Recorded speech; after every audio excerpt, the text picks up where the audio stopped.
Remember the Sabbath day, to keep it holy. 6 days shalt thou labor and do all thy work, but the seventh day is the Sabbath.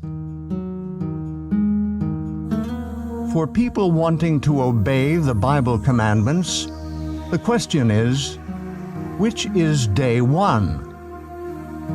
All can count to 7, but where does the count begin? How can you know which is the true seventh day? The Creator who made the week also designed a month in which to place that week. The calendar of creation begins with New Moon Day, followed by 4 complete weeks. Each week contains 6 work days and a 7th-day Sabbath rest. In the beginning, the Creator designed the movement of the sun and the moon to measure time.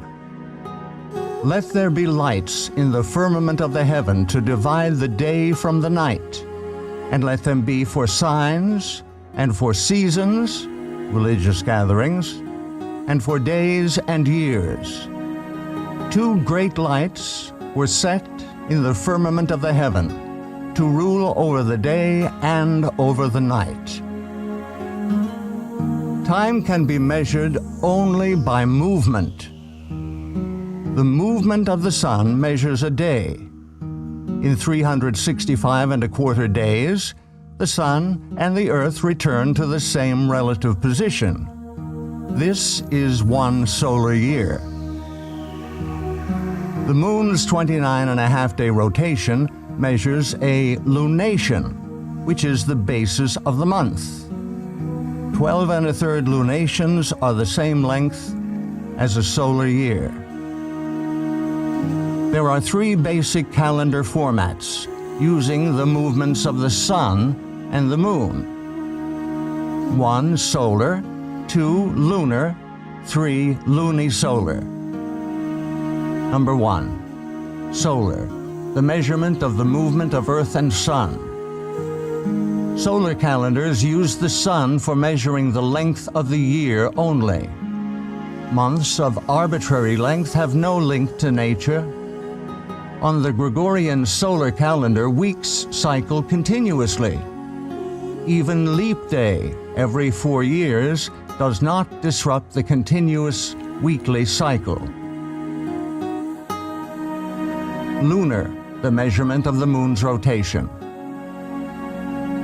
Lunar calendars are based strictly on the cycles of the moon.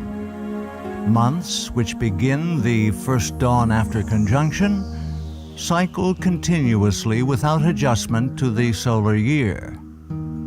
Because 12 lunations are 11 days shorter than a solar year, lunar months float through the seasons. Lunisolar, lunar months anchored to the solar year. The sun and the moon functioning together make a lunisolar calendar. Lunations are adjusted to the longer solar year by adding a 13th month 7 times in 19 years. The weekly cycle restarts with every new moon. Each lunation has 4 complete weeks. The calendar established at creation is lunisolar. It is the most accurate and precise of all timekeeping systems.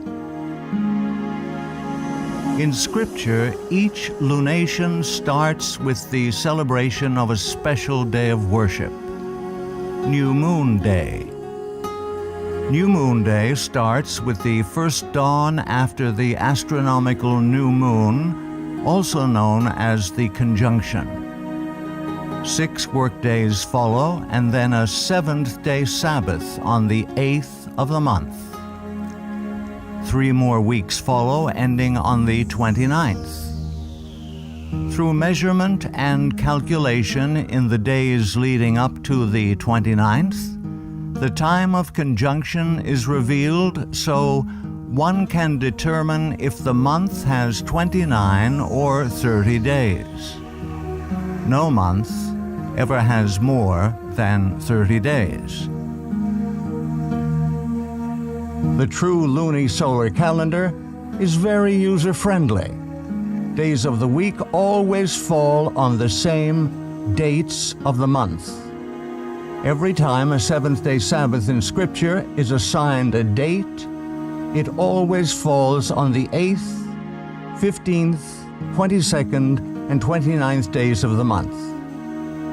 Scripture states that the moon was created specifically to measure times for worship. He created the moon for seasons, that is, worship times. Creation week ended with the Sabbath day's rest. Exodus 31 states that the Sabbath is to be kept throughout all generations.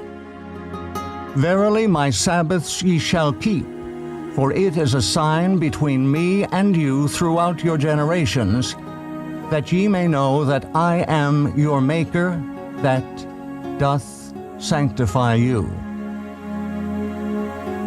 The seventh-day Sabbath was designed by the Creator to be the sign of loyalty between Himself and His people. The enemy, Lucifer, has changed the civil calendar and stolen the worship due to the Creator. Through tradition and assumption, Lucifer has united the world in using a solar calendar with continuously cycling weeks. When one worships, reveals whom he worships. All who use a solar calendar for calculating their days of worship are unknowingly giving their allegiance and worship to the great deceiver. Those desiring to show their allegiance to the Creator will worship Him on the day He has designated. To find the correct day of worship, the lunisolar calendar established at creation must be used. Scripture reveals that the calendar used for worship throughout all eternity will be based upon the new moon. And it shall come to pass that from one new moon to another, and from one Sabbath to another, shall all flesh come to worship before me. Whom do you worship? To whom do you give your allegiance? The calendar you use to measure time for worship reveals the deity you worship.